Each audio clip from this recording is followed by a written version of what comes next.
All righty, we're live, welcoming in our participants, our attendees. And thanks, Emily. Thanks, everyone, for being here today. It's a beautiful day in Central Ohio. I hope everyone is enjoying the start of summer, which is something I think we all look forward to. So, for those just joining us for the first time, or whether you've been here multiple times, I'm Dr. Samantha Bates, the director of Coach Beyond at Ohio State University. And I'm super thrilled today for May Mental Health Awareness Month to have a conversation about coaching for mental health awareness and action. And before we get going, and introduce my guest, Emily is here for tech support. So if you need anything, please chat her, and she will provide some support. So thanks, Em, for taking the reins there. But again, wonderful guest today with Montee Ball, who's former NFL running back and founder of Game Plan Life.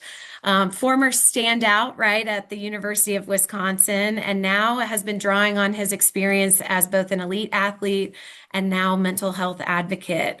Montee is really using his platform to increase awareness around mental health, substance use, recovery, resilience, and really, I think, life after sport, right, and how we can do good in the world. And so we're really excited to have you here to think about how we can build a healthier sports system through coaching. So thanks for joining.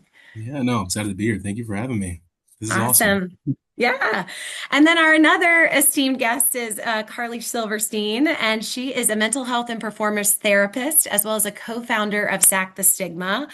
She specializes in supporting athletes, coaches, and really high performers through both mental health challenges, stress. Carly, I would argue things like identity development and families and coping with all of the lovely things that athletes bring on their plate. Through her clinical work and advocacy, Carly has really helped advance conversations around mental health awareness, help seeking, and how we can cultivate well-being in sport environments. So Carly, thanks for being here too. Thank you so much for having me. I'm excited. Awesome. Okay, so I warned them that I have to do my Dr. Bates. Why are we here? Why are we talking about this? So, real quick before we get to questions of our panelists, we're going to talk a little bit about our game plan for today.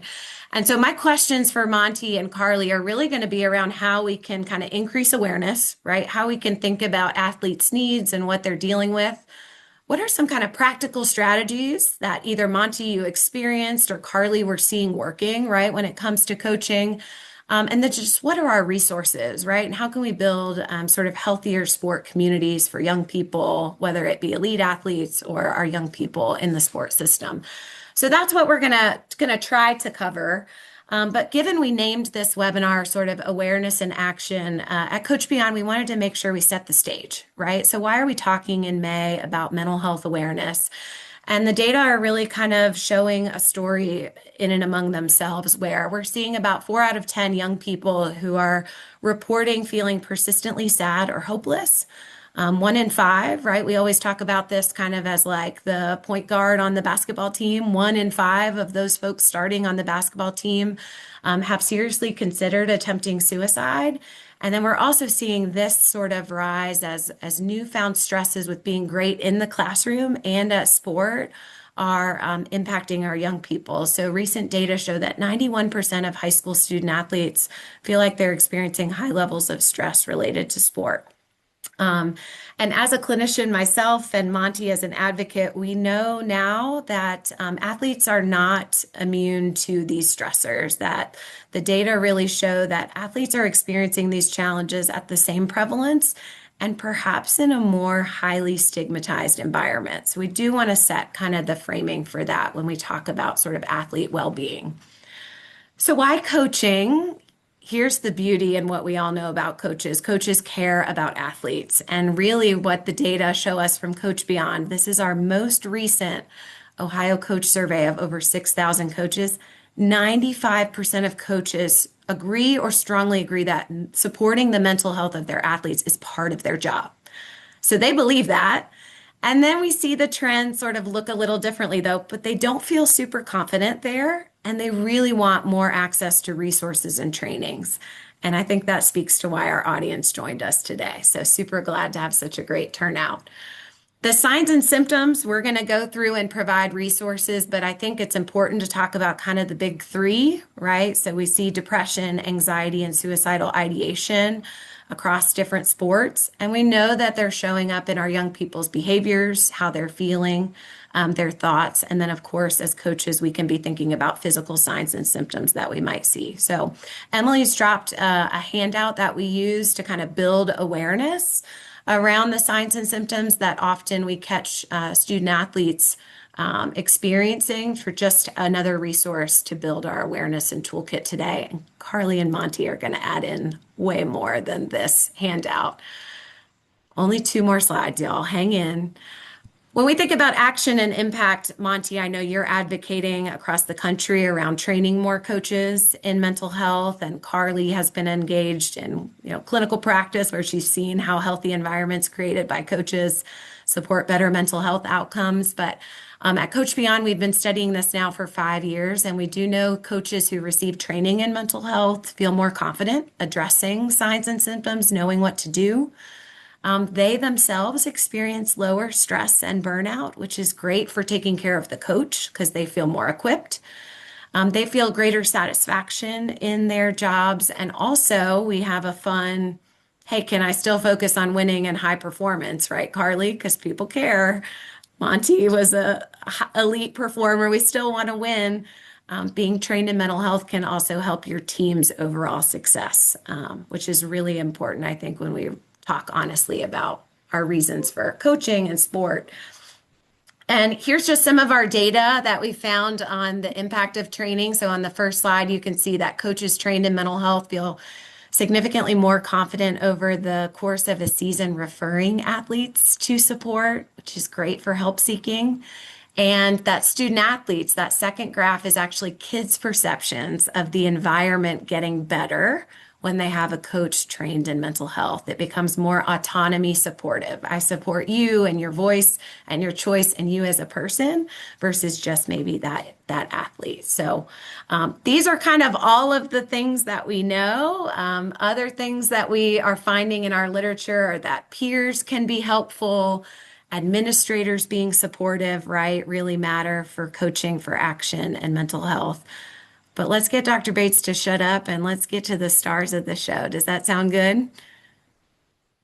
Montee and Carly, you ready? Take the Yep. mic from me. Okay, Absolutely. So here you we go. have great things too. So Yes. we're So, excited. hey, to start, can each of you sort of give your own intro because I only shared about this much? And I'm going to ask you to share about the missions behind your different organizations. So, Game Plan Life and also Sack the Stigma. So, Carly, why don't we start with you? Yeah, and tell us a little bit more about you and Sack the Stigma. Sure. So, you did a great job introing. I love my job because I get to do the clinical stuff and more of the macro level stuff, which I really, really enjoy. Being here is awesome because I'm also a Coach Beyond facilitator too. So, I get to, in all of my jobs, I kind of do a variety of different things, too much sometimes, but I get to work with kids. I get to work with high school level kids. I get to work with the elite level young adults. I've been in the college setting and I've been in the professional setting. So, it's been really awesome to be able to see the different environments from the coaching standpoint and the athlete standpoint at both the I have some elementary kids, elementary, middle, high school, college, and professional. So it's been cool to see that spectrum and how it all combines. And then getting to do the mental health and the mental performance side of things. So I have a social work background. I'm originally from Atlanta, went to undergrad at Georgia, got my psych degree with sport management and human development minors, went on to the University of Michigan where I got my master's in social work, and now get to work in this field doing the clinical side of things as well as the performance side of things with sports social work certificate and then working on my CMPC as well. So talking about Sack the Stigma specifically today, that's a very quick background of a couple of the things that I do. But one of the things that I got to do while I was at Michigan was help co-found with two other amazing people, Sack the Stigma, which is an organization to raise awareness for mental health. And now we're getting to expand that, which has been really special. And the whole point of the organization is to raise awareness by breaking down the stigma through conversation. So we create merchandise, which you can't really see, but we create merchandise to start that conversation. conversation. And then we do stickers, we do t-shirts, sweatshirts, all the things to start those conversations, as well as providing video series that talk about various topics like mental health playbooks. And kind of like Coach Beyond, we have a worksheet and a resource that goes with everything that we do as well. So whether it's presentations, whether it's starting conversations, whether it's getting athletes to open up about their stories, we've been able to hopefully sack some of that stigma through the years, through these conversations. And some of the responses that we've gotten from some of these athletes have been really cool. And then the merchandise has taught a lot of things too, with like our 988 campaign, teaching that resource. So that's, Awesome. again, a brief intro of Yeah. the things we try to do. She asked me if she could say it started at Michigan, Monty, and I gave her permission. I said, we'll just all rally together today to be Big Ten supporters of each other. How's that sound? That works. That works. Because I'm Yeah. here in Ohio State, of course, and then Michigan, and I'm like, I oh, know, I know. Yeah. Hey, Big Ten strong. How about that's that? right. So, That's yeah, right. Monty, I punt to you. Give us a little bit about your journey and Game Plan Yeah. Life Foundation. Yeah. First off, as what Carly shared, you did a great job introing us. And same for you, Carly. Great intro. It's fantastic to be here. Thank you all to the attendees for tuning in. But my name is Montee Ball, former running back for the Denver Broncos, best team in the land, and the Wisconsin Badgers, the other best team in the land as well. And really quickly with my football journey, right? So, every time I think about my story, it does start with the game of football. Growing up a Denver Broncos fan my whole life out of Missouri, a team that I wanted to play for growing up, and was able to accomplish that dream. But, as we all know, if you don't know, of course, a Google search will be able to tell you, I suffered significantly with alcoholism, very open about my story, my struggles, the ownership that I take in it as well with my actions. And part of my journey for the last 10 years has been, within my own treatment that I went through. But of course, once I got out of IOP, I wanted to continue to help people, right? I was taught, and I truly believe this throughout my recovery journey, that being service is my medicine. And I sort of just embraced that and continued to chart down that path, really not knowing exactly where I'm going, but I just kept telling myself that that's my medicine. That's my medicine. I'll figure it out. And I'll say within the last 3 years, I was able to really come to terms with what I want to do with the rest of my life. And to your point, Samantha, about the whole life after sports is what I would focus on as well. I want to bridge both worlds, right? Athletics and mental health. And so that's when I came out with Game Plan Life Foundation, where we provide mental health training for youth athletic coaches, a space that I'm very passionate about. And we're going to get into it, of course, here within the presentation, but passionate about equipping our coaches, of course, right, with the tools, the toolbox to literally just be that support system for our athletes, for our families. Of course, we understand their main goal is to win games, right? Period, full stop. We understand that. But we understand also how much time that our youth is spending with coaches and how important sports are to our communities. And so it's a wonderful vehicle to use, right? To sort of get this mental health training, get this mental health education, terminology, et cetera, into our communities, and most importantly for our student athletes and athletes as well. And so something I'm extremely passionate about. We're going to talk about it here, but I'm very Yeah. excited and blessed to be here today. Thank you so much for both of those intros, Carly. I loved your awareness, wearing it, putting it on your computer with the sticker, just getting that conversation started. And then Monty, thank you for sharing about your own personal journey. And I love that ability to take what's happened and turn it into something that makes meaning. And I love that service lens. That's very relevant to Carly and I as social workers too. That's part of our value system. And probably why we're all here today and going to have such a nice time. I would say too, Monty, to your point, what we find through Coach Beyond is the average high schooler anymore, the average class, right, is about 42 minutes to walk into math and get your lesson and sort of get what you need learned and then walk out with your homework. And a coach, football or otherwise, might get 2 hours, 2.5 hours with you after school every day, right? And that coach may be the person who has the longest ability of time to kind of catch these behavior changes or these signs and symptoms that we're talking about, or simply to ask the open-ended question that maybe, allows that young person to feel safe to open up. So I think you kind of nailed it and said coaches have an immense opportunity to really be that safe adult, trusted adult who's maybe got the time with them to help us support young people in ways that maybe aren't happening in the school building or otherwise, right? So I bring this back to both of you to say, what do you wish more coaches understood about the mental health experiences that athletes have as they are going into practice and locker rooms and competitions? Carly, from your lens as a clinician, and Montee, as you've been speaking to, what do we want coaches to understand about athletes' mental health experiences? I'll actually piggyback right off of what you were just saying too. I think sometimes the like you said, coaches spend more time with them than anyone else. A lot of times, coaches are the role models, are the mentors, are the people that these student athletes look up to, and so they're the ones that they're looking to model all of their behavior. And so, on one hand, I think coaches understanding the levels of mental health and where it comes from and how much pressure there is on the standpoint of like they have pressure of themselves, pressure from their families, pressure from their coaches, pressure from their friends, their colleagues, their student athletes, like they pressure from themselves. Like pressure comes from a lot of different levels. But I think a lot of times too, coaches and clinicians can overlap a lot more than they do. And so I think from my experience, the teams that I get the most buy-in from are the ones that the coaches are actually modeling healthy behavior around mental health, like being vulnerable themselves and opening up and talking about it, and also just talking about the importance of it. And so I think one thing I've been really lucky is I work with a lot of coaches that fully buy into mental health. And I think that that's one thing I wish more coaches realize is like it doesn't have to be siloed. It doesn't have to be the clinician works with them or the sports psychologist works with them and they do their own thing. And then coaches, they do their own thing because they have the most time with them. They see things firsthand. And so I think that collaborative approach is really helpful and sometimes doesn't go talked about as much. Is I always try as a clinician to use, sorry, just something fell, to use the language of the coaches. So what is the language that they're using on the court, on the field, whatever they're doing, and then how can we use that language and kind of work collaboratively on that? So that's one thing I think more coaches I wish they knew is that collaborative care can be really useful. I love that. The collaborative care and the pressure from multiple entities, including oneself, which I think there's a lot of kids trying to be perfect everywhere. And we really see them as just as worthy whenever they try their best.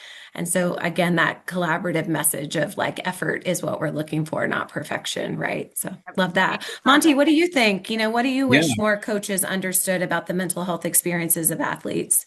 yeah. I don't want to copy exactly what Carly said, but that's what it is, right? The reason why I started what I started with my nonprofit game plan, my foundation, is truly because of that reason, right? We want for coaches to understand that you're a teacher as well to some of your athletes. You are their authoritative figure 90% of their youth life or whatever that may look like, right? And so the goal is just to equip adults that are around youth with the tools, strip the word coach from it or whatever that may be, just adults with the toolboxes around youth, right? To just have that linkage to care if need be. And also just language is extremely important.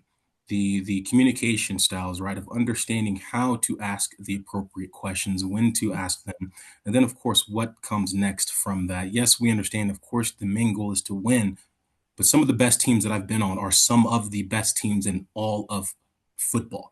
That being Mhm. when I played at the University of Wisconsin-Madison, we stepped aside 10 to 15 minutes a day where we focused on our mental wealth. We had little bitty practices that we did, right? Now, whether those practices worked in the actual moment, we don't know. But what it did do is that camaraderie, right? We became closer to each other. I understood what John Doe was going through outside of this sport. And I had a little bit more respect for him because he was dealing with that, but coming to practice and still grinding for the team. Same for the coach, etc. And then playing with the Denver Broncos, my rookie season is the still statistically the greatest football team in the NFL of all time. Peyton Manning's MVP last year.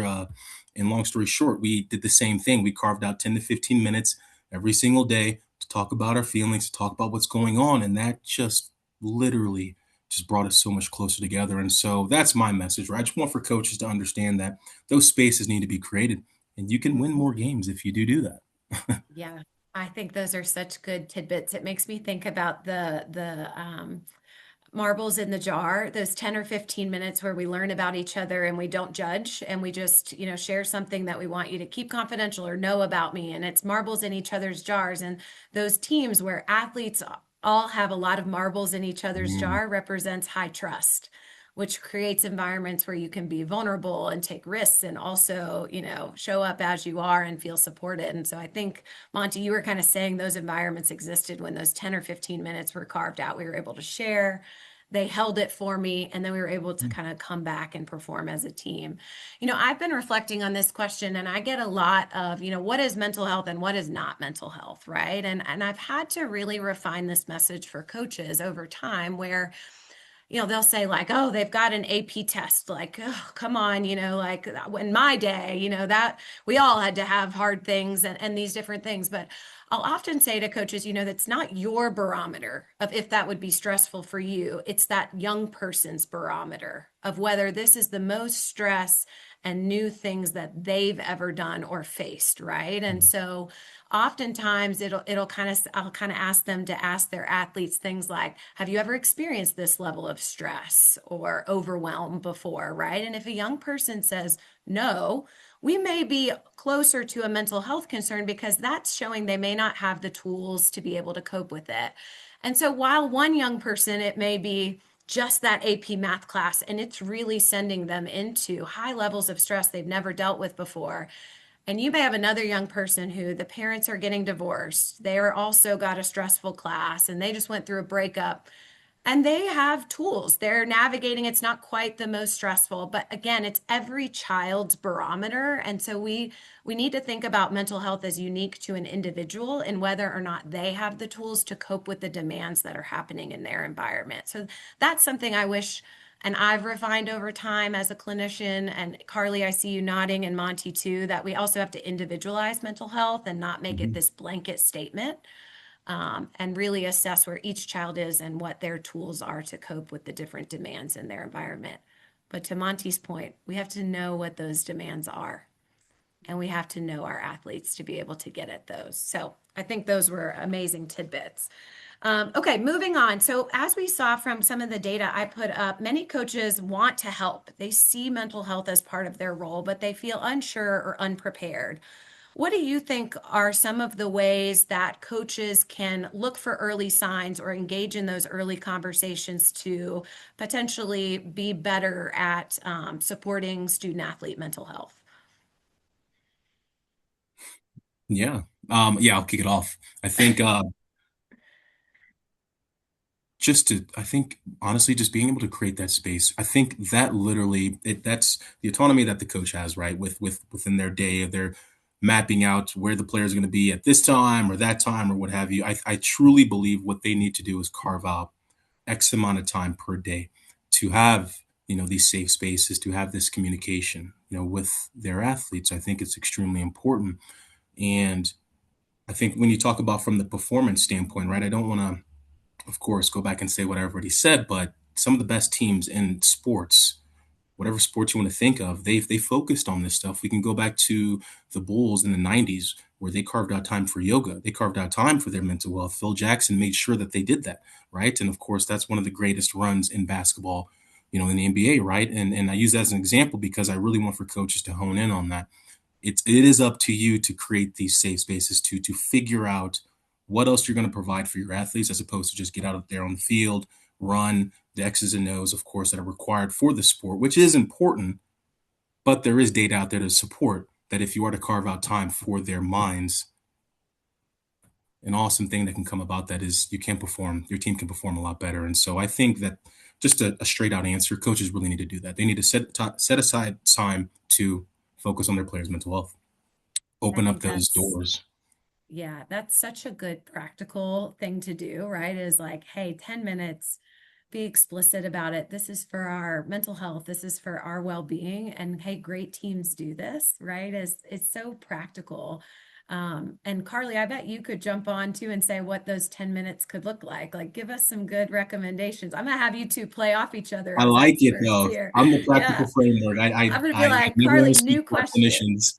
Yeah. I love it. I was gonna Yeah. say, well, you got to train your mind just like you train your body. I talk about that all the Right. time. I talk about mental reps. So, you go to the gym, you get shots up. You go have a quarterback throw you passes. You go, to the weight room and you're doing bicep curls. All of those are reps, and so you train your body all the time. That's normalized. I talk about training your mind just like you train your body, and I call it mental strength. I think a lot of times there's a lot of stigma around toughness. You have to be tough. You have to be Mhm. strong. You have to be okay. And I actually call it mental strengths because kind of like what you were saying earlier is you have to have the tools. Every single person's ability to handle stress is going to look completely different. And so building mental strength comes from building up practices. It comes from building up tools and I call it a mental health playbook. Comes from building a playbook of tools that you can use to actually manage that stress. And so those 10 minutes could look like doing meditations. I talk about mental reps. When your mind wanders away, you bring it back. That's a mental rep. That's how you build that up.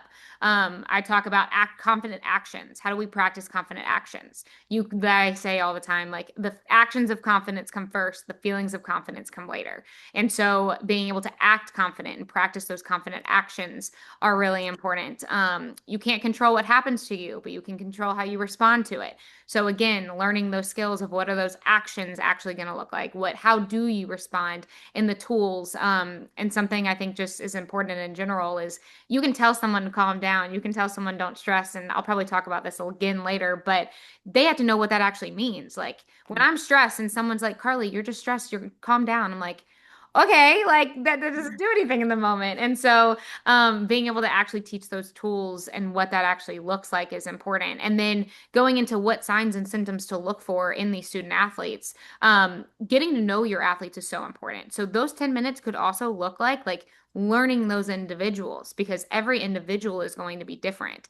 And I think a lot of times what's normalized is talking about, oh, if they're quieter. But some people just naturally are quieter, and that's okay. But if they're quiet and then they start being really loud and rambunctious, that's a change of behavior. And so, in order to notice change of behaviors, you need to be able to know your student athletes. And so, coaches really taking time to get to know them, to set out those 10 minutes, those 15 minutes of time to get to know these individual athletes, to bring in a mental performance coach, to bring in a therapist, to teach these skills, allow that space for them also to get to know each other too. And that's really how you notice that change in behavior. Because, yes, the obvious, they're showing up late, they're forgetting things, those are easier, like, okay, they're clearly late every single day or whatnot. But I think it's more difficult to sometimes notice change of behaviors if you don't actually know the individual athletes. And so creating that space, and people always are like, we don't have time for that. We don't have time for that. I'm like, my challenge for you all is to go look at your screen time and then come back and report to me that you don't have time for 10 minutes of whatever it is, whether it's meditation, mindfulness practice, working on your middle skills. People have that 10 minutes, especially when it's compared to training your body. Yeah. Well, and both of you are here because we know that sport can serve as a platform for what comes after sport. And so that 10 minutes of learning, whether it's a body to mind, right, or a mind to body strategy that works best for you to be able to get ready and prep for that game is going to be exactly what you do, but to prep for that big meeting or to say your vows at your wedding in front of everybody. And like these strategies, right, move off the playing field and into life. And so if we can learn them in those 10 minutes with our coaches, they can take them back to the classroom too, which we want young people to be successful in multiple arenas and specifically after. In the handout that Emily shared, we also recommend check-ins, which Montee, this would fall right into your carve out time and also Carly get to your catch the change in behavior. And so I always model as a college professor that I start all my classes and say, where are you sitting on the bus and why? And they have to say, oh, I don't want to get on the bus. I'm in the front, the middle, the back. I'm hanging on or I'm chasing after the bus. And what happens is a lot of times I see this ebb and flow through like midterms, they're all chasing the bus, right? And then finals, like there's some normal, oh, I'm not alone. Everyone's chasing the bus. That happens through check-ins, which is really helpful because we don't want to feel alone. That is another predictor of mental health, right? Is feeling alone and isolated. So some of it normalizes. We're all a little stressed, The other thing it allows me to do is if I have a young person who keeps saying back of the bus, and they had been a front of the busser, I now have language to go follow up and say, hey, talk to me. The past couple classes, you've been sitting in the back of that bus. What does that look like for you? Tell me more, right? And this is again a way I demonstrate psychologically safe. I've been paying attention to you, and something's changed in where you are. It's kind of like a Likert scale. I get to see how they're moving. And the why is super important. When they say, this is why, and it's something that they've dealt with before. I'll have another big chemistry test tomorrow, but I did okay on the last one. Remember my barometer? They had the tools to be successful last time. Hey, my dad just told me he's been diagnosed with cancer. I'm chasing after the bus. Likely haven't experienced that before, right? I'm doing broader check-in. So I think we also have some really great ways to carve out that time, address it. And Carly, I love your idea of helping them figure out some strategies they can take to life. So, okay, I'm going to move us down here. Because we've been kind of answering some questions as we go. What advice would you all give to coaches themselves who might be overwhelmed or burnout or struggling emotionally and are concerned they may not be able to help others? What advice would y'all give to the coaches out there?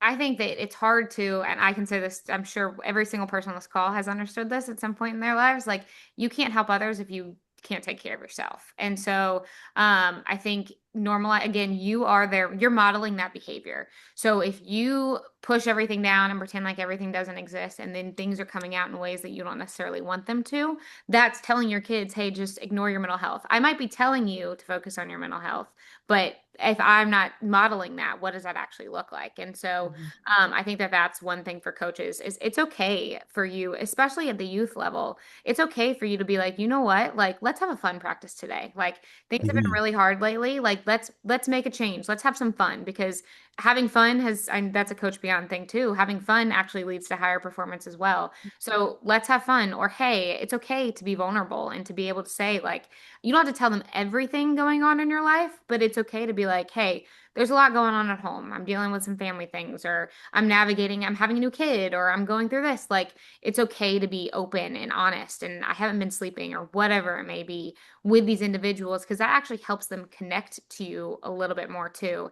And Mhm. it's also okay for coaches to go to therapy as well. It doesn't have to be. I think there's a lot of conversations around like, hey, you all should go to therapy. You all should talk to a mental performance coach. But then they don't do it for themselves, because I almost sometimes think that they don't think that they can, or it's not even a resource for them. So I think that that's a big reminder, is all coaches are allowed to seek out therapy themselves as well. Yeah, I that's love such that. great advice. Yeah, Monty, anything to add there? Yeah, I love that. Carly's nailing it, honestly. It's literally taking the words out of my mouth. I was literally going to say, coaches need to understand that it is okay to not be okay in the moment. They just want, which to a certain extent, I understand. It's just embedded into, of course, my thinking about football, of course, it's embedded into coaches, right? To remain stoic, right? Don't show your opponent that you're bleeding, sweating, etc., right? Which I'm sure is with all other sports. And it's okay to not be okay and to even voice that, because it's a learning experience, a learning experience for your athletes as well, right? Because the goal, right, is to win games, but also as the teacher, the coach, you're also teaching the youth how to manage stress. That's essentially what it is, how to manage stress and how to perform, right, while you're stressed, because life, you're never going to avoid stress, but you're going to have to continuously perform, right, for your family, for yourself, right, for your loved ones, whatever that may be. And so that's a skill that you're teaching them, and it's not always going to be great, right? And Yeah. so it's also wonderful for them to see, okay, my coach is stressed, he's dealing with X, Y, and Z. Yeah, you don't have to share everything that you're dealing with, but let them know you're stressed, you're dealing with some things, but you're still here for them, right? We still have an objective to accomplish. We're going to, maybe I need to go to therapy or all that stuff, right? Just become vulnerable, I guess is what I'm getting at, right? It's okay to be vulnerable, to show your I think players that. Yeah, that's such great advice. I think we have to talk more as humans, right? Than authority figures, especially with this new wave of athletes who want to know that Mhm. who you are and what you're about, right? I think you both kind of spoke to things that we've talked about, where too sometimes it's in micro moments where having a mentor or having someone who can kind of be your encourager because you become the head coach, and then who's sort of continuing to help and support you as you've taken on more, right? And Mhm. I often think about coaches and the small, like micro, you know, we only need 7 minutes and we need someone to ask, do you want to be heard or do you want advice? And just when they offer that, you know, do you want to be heard or do you want advice? And if you just say, I just want to be heard, like, oh, I've got this parent, right? Blah, blah, blah, blah, blah. And you just get it off your chest for about 7 minutes, you feel better after, right? But then if you need advice, that you have someone who's walked that path before. And so we do a lot of talking about, you know, building your community of support. And as coaches, you know, is it a partner? Is it another coach? Is it your athletic director that you can just go to and kind of train them to kind of say, do you want to be heard or do you want advice? And then just ask them for 7 minutes. And that feels really manageable, right? And also allows the other person to see where you begin and they begin. It doesn't make you so enmeshed. It's not a 90-minute conversation about something that's just boiling. And so just taking care of yourself in those micro ways of asking to be heard or getting advice, I think can also be helpful. And that's a lesson for life, right? Of creating space for the people that work for us too. I'll have to borrow Um, that. I'm gonna borrow that. yeah, yeah. My husband is a master of it now. I've trained him well. Let me tell you all. Yeah. Do you want to be heard or do you want advice? Right. And that allows me to go, I just need to be heard. And then Yeah. he'll kind of be like, all right, your 7 minutes are up. Right. I feel so much better after. And then there are times I really value someone's advice and I'm looking for guidance and support. And that can be vulnerable in and of itself. Right. And so the advice allows you to sort of do vulnerability in a way that still feels professional too. So, okay. Thinking about sort of the coach who encounters a young person who is struggling, talk us through things they can say, things they can do. We've alluded to a lot of this in like referring or kind of what to say, what not to say, but give us some more tidbits from where you both sit around that coach who encounters a young person who is struggling because Mm. they've created that great environment. And they should get more disclosures if they do that, by the way. The study shows you create vulnerability and safety, you will actually get more reports of mental health. That actually means you're doing your job. But what can they do? What can they say? How could they respond? What would you recommend? Yeah, I'll kick this off because again, more practical framework, and because I'm very interested to hear what Carly has to say from the clinical lens. So I typically start off with like what not to say, right? So, you know, the lowest hanging fruit of like what not to say. Don't say, you know, the language that used to be said so long ago, and I say so long ago, my years of playing, we have to get rid of that. Where it's like, don't bring XYZ to the field, to the swimming pool, to the track, right? Whatever you're dealing with out there, don't bring it here. To a certain extent, I understand what coaches mean, but again, it's very challenging to tell someone that who's dealing with their grades or whatever they may whatever challenges they're facing, how to not bring that to their sport. It's for sure going to be something they're thinking about. And so I think the language that we can't use is that, or suck it up, right? Or throw some dirt on it, or you'll be fine, or deal with that later. We cannot minimize what the athletes are experiencing in live time, right? Because I think the more we push it down, the more chances, of course, we're going to find that it's going to boil over, which is exactly what happened with me, that boiling over point. And so I think there's a lot of focus that needs to happen around what not to say, and then of course what to say. To Carly's point, I think that comes to the coach's knowledge as to who the player is. Right. I think they got to do a little bit of homework throughout the year of who this athlete is. Of course, there are some practical things to say of just opening up that space for them to vent. Right. To your point, Samantha, of do you want to be heard or do you want advice? Right. Very practical framework, very safe way to open that door. And then from there, I think, of course, it just depends on what your relationship is with the athlete. But from my standpoint, just to answer that question straight out, there's more damage that can be done from saying the negative things, right? Things of not to say. And I'm very interested to hear what Carly has to say as in regards from the clinical standpoint.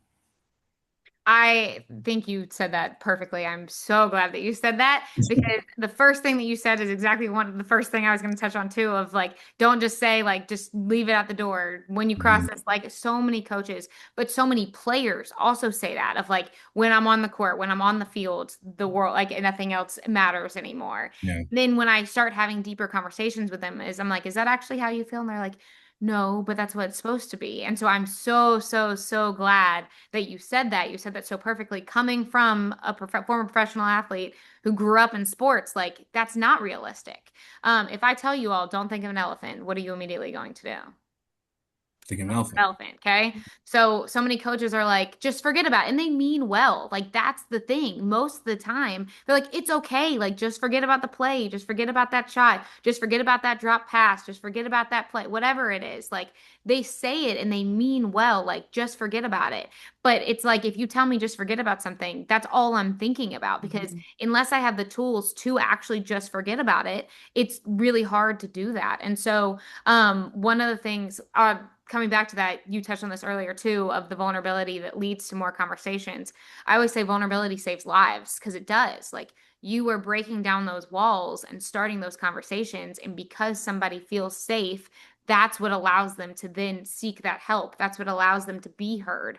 Because being heard and getting it off your chest makes you feel so much lighter. And so creating that space is important, as we've been talking about. But as for like the leave it at the door type of situation, one of the things I actually learned from Coach Beyond is what's important now, that acronym, WIN, what's important now. And so instead of saying, oh, just forget about that shot, instead say, okay, what's important now? I missed that shot. I need to get back on D. Instead of saying I got taken out of the game and now I'm really mad and I need to just pretend like I'm not mad and just pretend like I don't care. Instead, say, okay, I need to grab a sip of water. I need to cheer on my teammates. And so the what's important now question immediately turns that focus back into the present moment, back into what's actually happening in live time. And so having those types of questions of like, okay, like more so the mentality of next play, yes, but what does that actually mean? Back to that action language. I talk about that action language a lot of what is the next thing that you're going to do? What can you take back control over? Your thoughts are going to come up and you can't push them away because as soon as you start pretending like they don't exist or they need to go away or you get angry at them or mad at them, they're just going to pile up even more. And so being able to say, okay, I'm noticing that I'm stressed or I'm having the thought that I just failed my team. Notice it as a thought, label it as like an inside out character. That's frustration, that's sadness, that's anger, whatever it is. But then say, okay, what does this action actually look like? What am I going to do about it now? And so that what's important now, that action language, I think is really helpful and to be modeled by the coach is that the more instructional self-talk is another thing, way to phrase it of, all right, look, find the ball, look up at the basket, find your man, grab a sip of water, like telling yourself more instructional conversations and having that more instructional talk to pull you back into the present moment, noticing what's the environment that you're in, using all of your senses. Those are some tips on like how to pull your athlete and pull yourself, honestly, too, back into the present moment and fully experiencing what's happening out here instead of what's happening in here. Love that. Our mental performance coach giving us the label, the thought, and identify the feeling. And then what are you going to do about it? Because you have choice again, which is also super empowering. Such great things as we think about that coach encountering that young person. You know, I always go to kind of the open-ended question of like, what's on your mind? Right. It's a super easy, just like open-ended, what's on your mind? And talk about a way to just crack someone open. Because Carly, to your point, whatever's going on in my life, Montee, to you, like I can't just check it at the door. It's on my mind. So the what's on your mind. And then if they don't go quite there, you can always say, tell me more. Right. And then I have a lot of coaches who do feel like they want to give kids life skills. And so they'll ask questions that help them identify the problem. So what do you believe, having said all of that, is the problem? So Montee's got to now tell me, okay, I just said all this that's on my mind. Now I got to pinpoint what's the problem. And then as a coach saying, how can I help? Right. And those kind of being your core questions to have the young person really get to problem solving can also kind of be a core framework that they can use later in life, right? To help them say, what's on my mind? Is that everything? What else? What's really the core problem and what do I need as help? A coach modeling that can also give a young person tools and feels very much in the boundaries of a coach versus a therapist. And then I think we all agree that without state policy, there's really only 9 states right now that have mandated mental health training for coaches. And over 70% now is the trend are not school educators. We need our coaches to know who that person is in a school that you could get an athlete to if they were struggling. So lawyers, community members who are coaching, awesome. We are not asking you to be a therapist. we're asking you to have an email or phone number and also provide that to every parent and athlete on the team about who you go to if you need support. Carly mentioned the 988, right? The National Suicide Lifeline. Just giving that out to young people and saying, if you would ever need this, is building awareness and opening doors to say, I care about your mental health.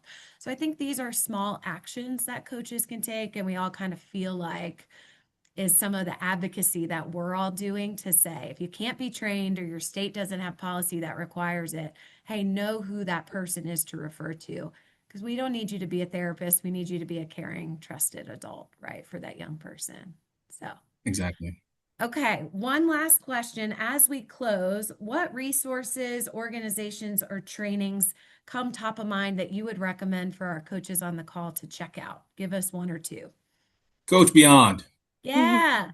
I'll say that. Coach Beyond. Of course, Game Plan Life Foundation as well. And I just want to say, like, thank you, Samantha. Thank you, Carly. Honestly, for what you both are doing as a former athlete, right? It's I forgot to mention this part where the reason why my passion, right, to start Game Plan Life Foundation was because I was asked twice from coaches in college and then in the NFL pulled me to the side to ask me about my drinking, and they did a good job actually of creating that safe space, but I didn't wasn't honest with them, right? And so I just wanted to say thank you to the both of you. And my answer is Coach Beyond for sure is a Well, wonderful resource to use.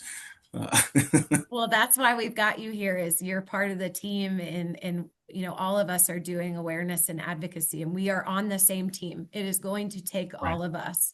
Yep. And we want to drop down those silos and welcome everyone, whether we call it Sack the Stigma, Game Plan Life Foundation, Coach Beyond, find someone locally, nationally who can just be that backbone for your organization or community for the what ifs. And I think we all agree that coaching requires going beyond the X's and O's to fully It does. maximize sport. But Carly, what about you? Organizations, resources you'd recommend before Emily gets us to our audience questions? Yes, also piggyback off of that.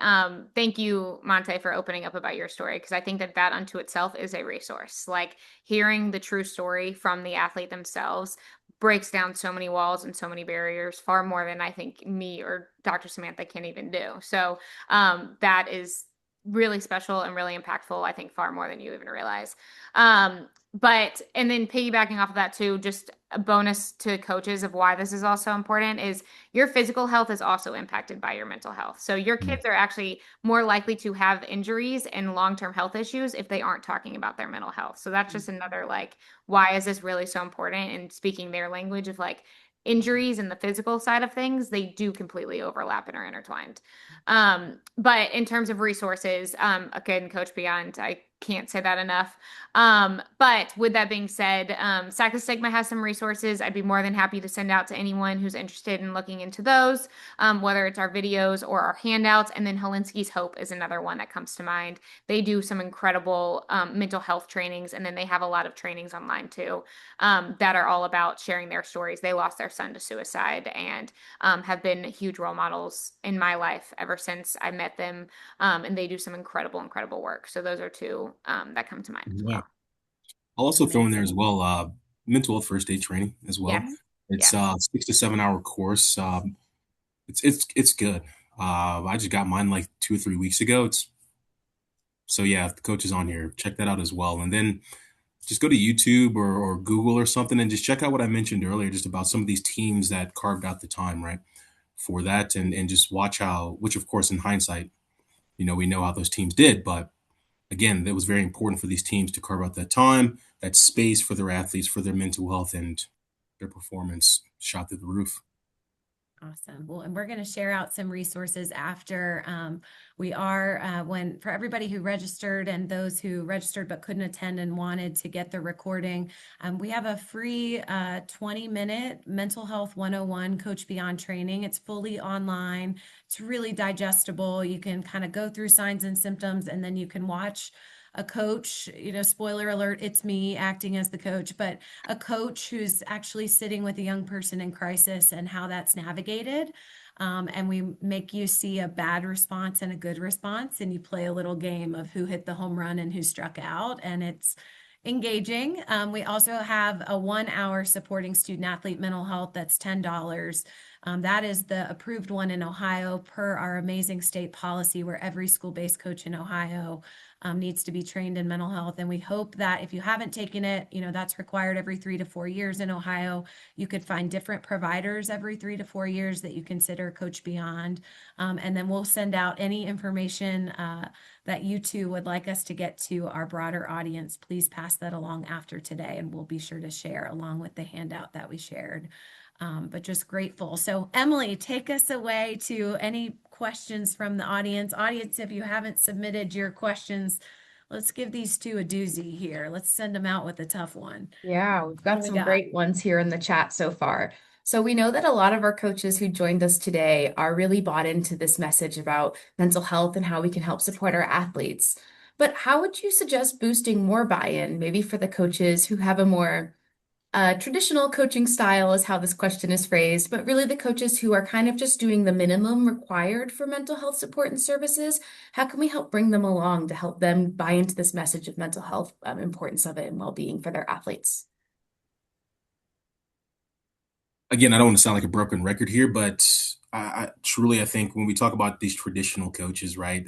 And I know the type we're talking about, where I get it. But again, the goal is to win. And to Carly's point, if you want your athletes to perform at the highest level, I think mental health is extremely important, right? Because if they're struggling with X, Y, and Z that they're not getting support from, they're not going to be sleeping well, they're not going to be recovering, right? They're not going to be showing up, right, with their with all their attention, of course, to their sport, to that day, to their practice, to their weight room.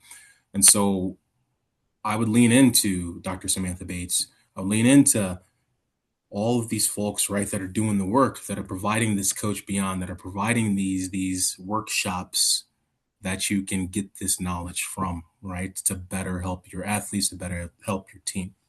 Same for Carly, right? Carly gave some great some great points, throughout this presentation. And so yeah, that's my answer.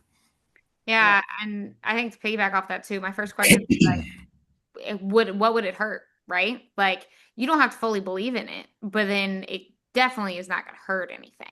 Right. And so I think that that's a good first question to even bring up and ask is like, okay, I hear you and I hear what you grew up on, but if you just take this approach, like it's not going to hurt anything. So why not at least try it? And so I think that, and then I talked about this a second ago too, is that connection between the physical health and the mental health. Is you are more likely to get injured. You are more likely to have long-term physical ailments and illnesses or sicknesses and heart problems and all the things. Mhm. And so if you don't take care of your mental health, and so basically educating them on that, I think is important because then it's like, oh, okay, that makes a little bit of more sense. But Yeah. I would really talk about like how would it hurt. Sorry, go ahead, Montee. No, I'm very sorry. I don't want Oh, to speak over you because I just wanted to add a little bit as well. Like I think for these traditional coaches as well, the game has changed. It yes. has. And I think with AI/society/social media images, it's changed as well, which has created these additional pressures on your athletes, right? Because when they're away from their sport, they're scrolling through TikTok, etc. Their virtual reality is very important to them. And that brings a lot of more, societal familial pressures to them. And so you have to adjust. And this is where it's going. Yep. And Mhm. then I've had a lot of coaches also surprisingly be like, I wish I'd had this when I was playing, or I wish I'd Mhm. had this when I was younger, like far more than I think you realize. Yes. And so usually the coaches that have a harder time buying in are either A, like stubborn because they didn't need it and so they didn't have it. Mhm. And so why should I give it to them? Or there are like, I wish I had this, but I don't even know what it means or what it does. And Yeah. so people I think feel like they have to have that tough facade, but a lot of more times than not, they actually wish that they had had that when they were playing as well. Yeah.